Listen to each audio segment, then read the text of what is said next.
ஏய் நிமிந்து பாரு, நடிக்காத நீ தூக்க வர மாதிரி. ஆக்ஷன் ஆக்ஷன்லாம் தேவையே இல்லை. பாவமா வச்சுக்காத மூஞ்ச. நீ என்ன பண்ண வீட்டுல தூங்கிதானே இந்த இப்ப தூங்க வேண்டியதானே? உன்னிப்பா பாக்குது என்ன சொல்றாங்க நம்ம கிட்ட.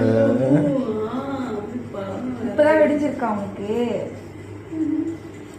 இங்க இங்க அந்த பக்கம் யாரும் கூப்பிடல, அங்க யாரும் கூப்பிடல. நீ அப்படியே மாறாத.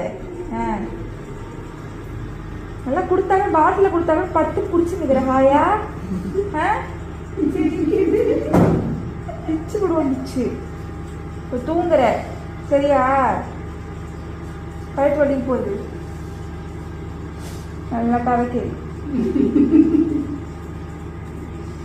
ஆக்ஷன் காட்டாத நீ. ஆக்ஷன் தான் நடிக்கிற. அப்படியே நல்லா நல்லா உட்காந்துருக்க. மாப்பிள்ளை மாதிரி சப்பள மாதிரி போட்டு உட்காந்துருக்க. உட்காந்துருக்க